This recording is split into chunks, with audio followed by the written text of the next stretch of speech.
From Montana's news leader, this is the MTN 530 News. Good evening, everyone. Thanks for joining us tonight. I'm Jeanelle Slade. Well, two local tow truck drivers struck and killed this weekend on Interstate 90 are now identified. A devastating blow to the victims' families, friends, and loved ones, and also a local employer's worst nightmare when its crew members go out to serve the community. 28-year-old Casey Allen of Reed Point and 37-year-old Nick Visser of Billings died Sunday evening while trying to recover a disabled vehicle from the highway. Authorities say the men were in the passing lane on I-90 East, just east of Columbus.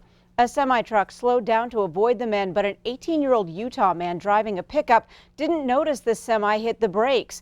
To avoid hitting the semi, the driver pulled into the passing lane, striking and killing the two men.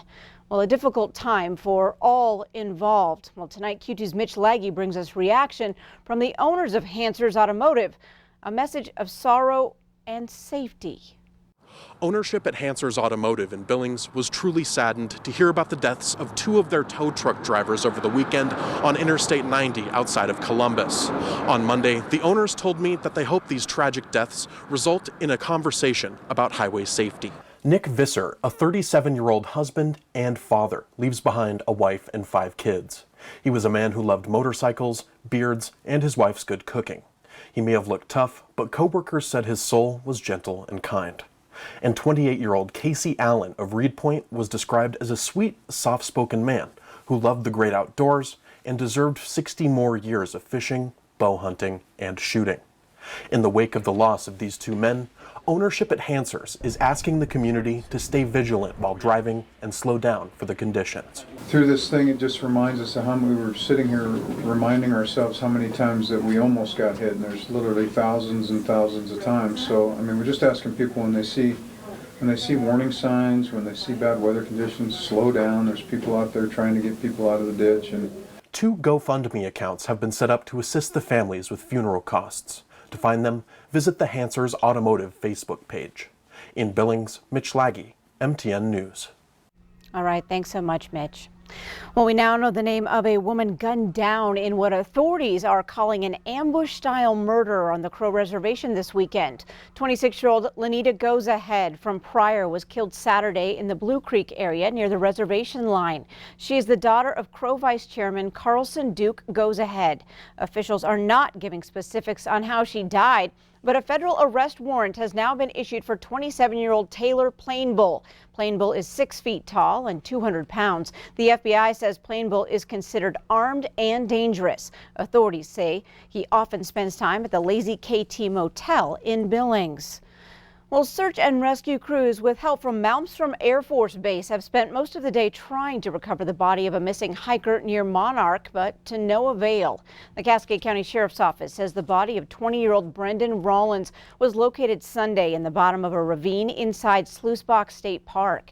Brendan went hiking with a friend Friday. Authorities say the two were separated around nightfall when the friend fell into a ravine. Now, that friend was found alive the next morning by a hunter. After a 2-day search, Rollins' body was found over 4 miles in and only accessible by foot. At this point, no cause or manner of death has been announced. As of last check, Rollins' body has not been successfully recovered. Well, 7 more COVID-19 related deaths to report across Montana tonight. The latest in Teton County. MTN now reports 322 COVID-related deaths across our state. Yellowstone County again with the highest number of new cases today at 186. Nearly 29,000 Montanans have tested positive since the pandemic began in mid-March. Nearly 20,000 have recovered, and there are just over 9,000 active cases at this hour. In Wyoming tonight, the state health department confirms 9 new COVID-19 related deaths. 5 of those deaths residents of a Bighorn County long-term care facility. Laramie, Platte, Albany, and Lincoln counties each reported a death. Wyoming has now seen more than 9,700 total confirmed cases and 77 victims die. Well, Governor Steve Bullock activated members of the Montana National Guard to assist with an outbreak of COVID-19 at the state prison. The men's prison in Deer Lodge saw its first confirmed case this month, and since then 61 staff and 166 prisoners have tested positive. 67 volunteer soldiers from 2 battalions and military police arrived in Helena yesterday for training. They will assume duties starting tomorrow. Now, those include mail distribution, laundry, inmate counts, and delivering meals. They will not be armed and will have limited contact with inmates. Well, as of Friday, the Department of Corrections reported 589 confirmed cases among inmates and 95 among staff at DOC and contract facilities across Montana. Now turning to Chief Forecaster Bob McGuire, the snow is done, but those cold, freezing temperatures are holding on, and we broke some records. Oh, we broke a ton of them. Of course, not only did we get 3 to 9 inches of snow in Yellowstone County this weekend, let me show you. These are our record lows. If you were to get to the records and say on Sunday night, oh, what's the records for tomorrow morning? These are the numbers you would see. And you notice the only one that's sub-zero was over there at Cutbank, 14 below zero. Everyone else was basically really not all that cold. Now, let me show you the recorded low temperatures this morning from our area, and look at that, the area in yellow, that's the only place, Cutbank and Great Falls, where we did not break the records. Look at Bozeman, 20 below zero, 18 below zero Cutbank. That's an all-time record low temperature in Bozeman for the month of October. Extremely cold temps. Everyone else, all new record lows, and guess what? Here's the good news now. We start warming up from there, and by the time Sunday gets here, we get back up to 52 degrees. We'll have more in the forecast in a few minutes. All right, thanks so much, Bob. Well, just 1 week to go until Election Day, and the charges are flying fast and furious in Montana's big dollar U.S. Senate race. Each side has advertisements calling the other a liar on everything from China to COVID-19 aid to alleged corruption. MTN Chief Political Reporter Mike Dennison reports. If you're watching or listening to TV or any media this week, you're liable to hear something like this. Steve Bullock is lying to you about China. Here's the truth. Or this. Steve Daines has made a lot of money, but too often it's cost us. It's all part of the $150 million being spent on this race, which enters its home stretch as one of several U.S. Senate contests nationwide that will decide which party is the majority. Pro-Bullock groups are hammering Daines on China, saying he has favored the country where he used to work, and on health care, pointing to his past votes to repeal the Affordable Care Act. In response, Daines says he's the one taking a tough stance on China regarding trade and COVID-19, and that he still wants to maintain the positive aspects of the ACA. The Daines camp also is amping up the attacks on Bullock's reputation, such as in this TV ad that began last week. So when I learned that Governor Bullock used COVID relief money to reward his campaign donors, it really upset me. Bullock also gave millions in state contracts to his brother's firm, which then paid nearly $1 million right back to Governor Bullock. The charges of Bullock favoring his brother's environmental consulting firm, they've pretty much been debunked. And any money paid to Bullock was for office space rental in a building he's owned since 2005. That ad also prompted members of the governor's COVID-19 relief task force to write a letter to Daines, saying he had defamed businesses and community leaders. Daines fired back, pointing out that members of the task force who had donated to the governor's campaigns did get some substantial grants.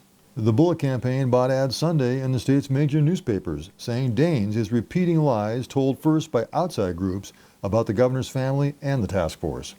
So here we are in the final week of the most expensive campaign in Montana history. And all that money is fighting over a shrinking pool of voters. As of Sunday night, 362,000 Montanans had already voted. Still, we have many more votes to be cast in a race that's far from decided. In Helena, I'm Mike Dennison, MTN News. Thanks so much, Mike. And for more detailed analysis of the final charges being leveled in this race, look at Mike's full story on our website, ktvq.com. Well, regular voting registration has now closed for next Tuesday's general election, but there is still time to register and vote. Starting tomorrow, unregistered voters will have to physically go to the county elections office or the Montana Pavilion at Metro Park and fill out a voter application form. They will give you your ballot instead of mailing it to you. Now, election officials suggest mailing your ballots back by tomorrow, or they can be dropped off at your elections office up to 8 p.m. on Election Day. So far, 58,500 of the approximate 89,000 ballots sent out here in Yellowstone County have already been returned. That's about 66%. Up next on tonight's MTN 530 News on Q2, the campaign trails are heating up and college voters are looking to make a big impact this time around. We'll hear from some local students next. Plus, Helena seeing signs of COVID-19 in the local wastewater. We'll break down the findings in just a bit.